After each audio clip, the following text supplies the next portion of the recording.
Wow, this place looks really cool. What's up, ladies and gentlemen of the Jade Farrar Show universe? We're hanging out at the what is it? The Barbecue Duck Cafe on the street that's round by the Auckland City Library. So this is a hidden gem? I'd definitely say this is a hidden gem. They've got like 100 things on the menu, so it's kind of hard to figure out what to get. But I definitely know what I'm here for. I'm here for the roast duck and rice. Do you want to try a few other things, or? Eh? Do you want to try a few other things too? Yeah, just order whatever. Do you want to try a noodle? Like set it up fried noodle Fiji. A crispy noodle with trim duck and sauce on the top. And come with a little bit cream. Vegetable, yeah. May as well, eh? Yeah. But yeah, I've always found eating out a bit tricky, like the blog that we did yesterday with Andy and Jess. They were talking about how, you know, they often try to invite me to places, and then next minute they realise that even if I do get inside, I'm probably not going to have an easy time because where's the bathroom? This place is kind of okay because it's around the corner from the library, and you know there's been Around the corner from Metro with public toilets. yeah, the metro's got public toilets, so as far as the entranceway as well, like, don't know if you can see that there, but that's fine. I've seen worse. Should we eat now? Let's eat now. Let's eat that. Sounds great. Look at all this. Not that we check the prices or anything. You said they're pretty good? Yeah. Thank you, Power Dividends. Thank you, Power Dividends, for helping us eat out tonight. Yeah. That's awesome, man. So that's what Dinner's going Hannah, really well. that's what Hannah had. Mine's still coming.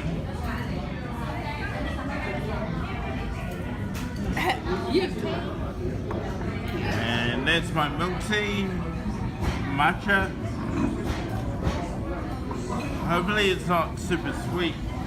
Should I try it first? It's in a pint glass. I've never seen that before. So we're all done at the Barbecue Duck Cafe. That price was amazing. $35.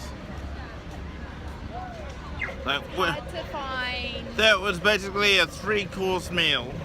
It's hard to find a place. 3-course meal for 2 people for $35. It's hard to find that much for just one person, E- isn't it? either there's like 1,000 chemicals in that dinner that I'm not aware of, or that possibly is the best value available in the CBD right now. And I just posted out on Facebook saying that I've been trying to get to that place for like 10 years. 10 years. That's the whole thing about the Access dollar, you know. People just don't know how badly I want to be able to give them my money. So tomorrow is the Workability Conference.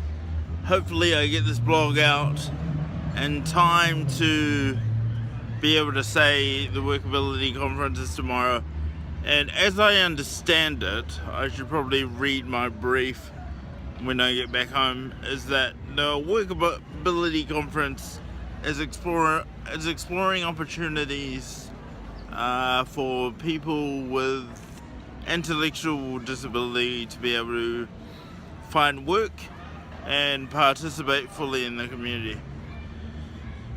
I can't speak too much on the intellectual disability side of things, but what I can comment on is employment and disability. My first ever job interview, and realistically the only one I ever did, was for a radio station called My FM this story? Here in Auckland, and they actually put out a public. It was actually more like a competition than a job interview, and I applied for that competition, and I was shortlisted down to the top 10.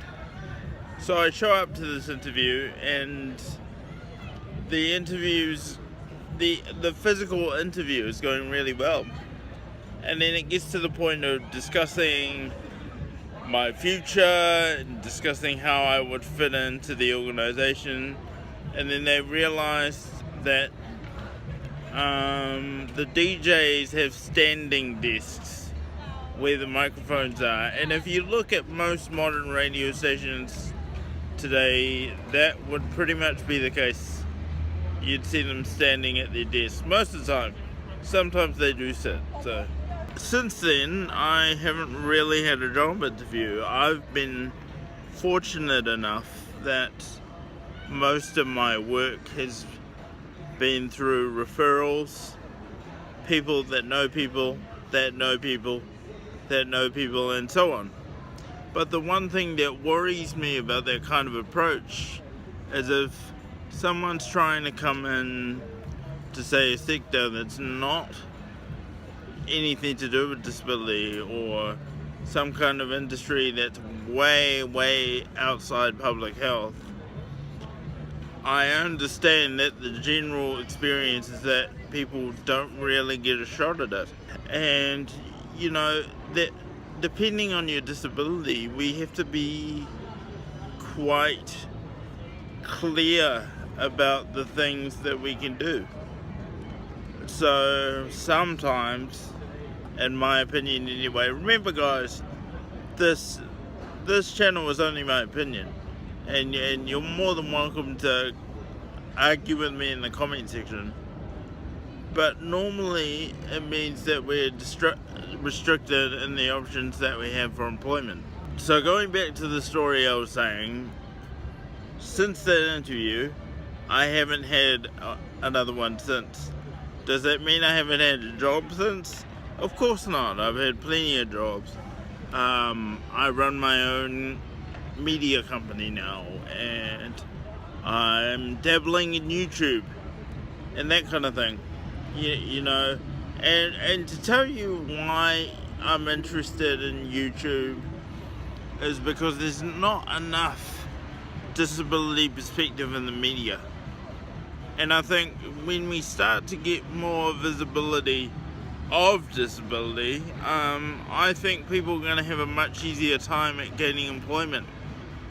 As far as my company, you know, I enjoy being able to employ people of all abilities.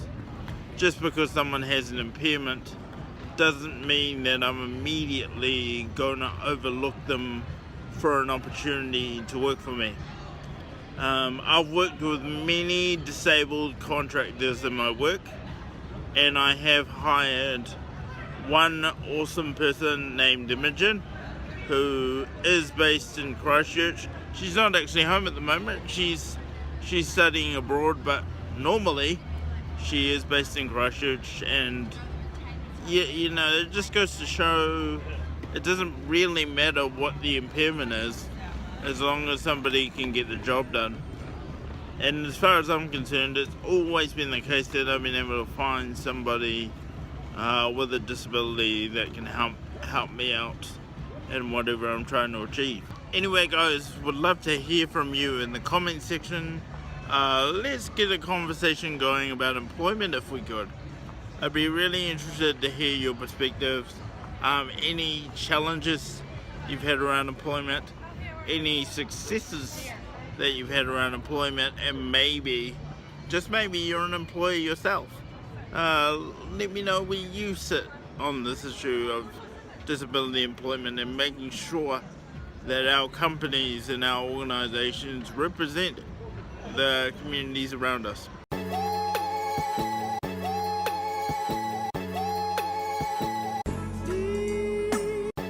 in here, but I don't actually need anything.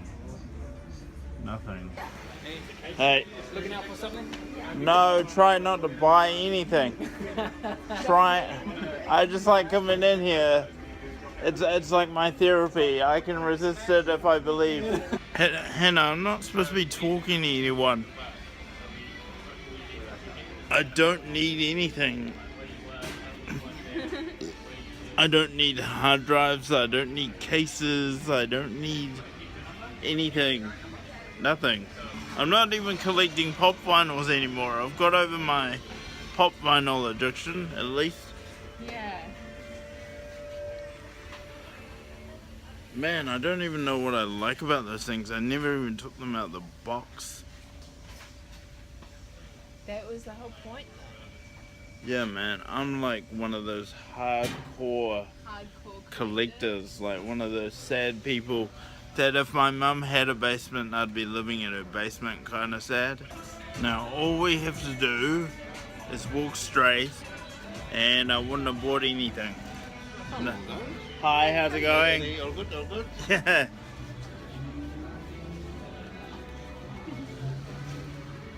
Walk straight, walk straight, walk straight. We're almost out of the shop. Behind us, rang up.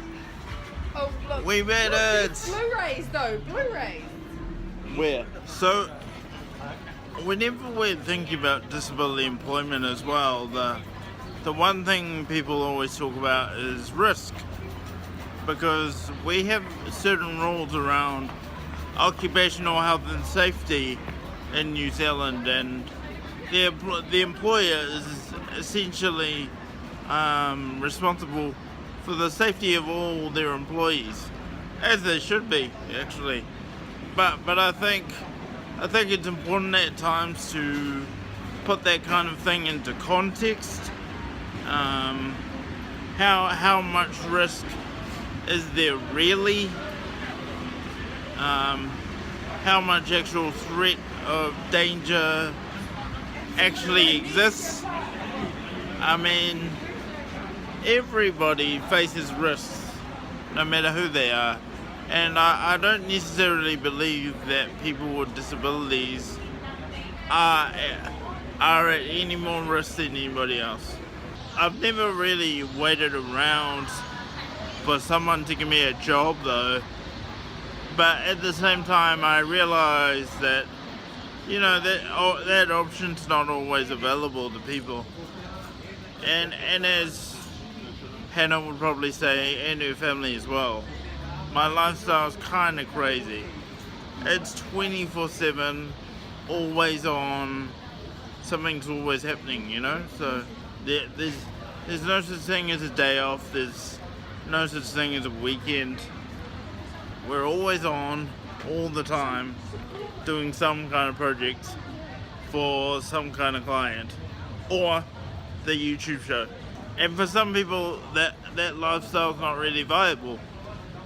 But at the same time, that kind of lifestyle, that self-determined employment regime that I've got going, it enables me to have flexibility. And one of the things that's in the forefront of my mind every day is Evelyn, you know, my daughter Evelyn. And I love to be able to feel comfortable about spending time with her. I know so many people, so many families that don't have that flexibility. And you know, I try my hardest to take people on the journey with me as well, and provide economic development for people, growth, prosperity, whatever you want to call it. I get a real buzz out of doing that, actually.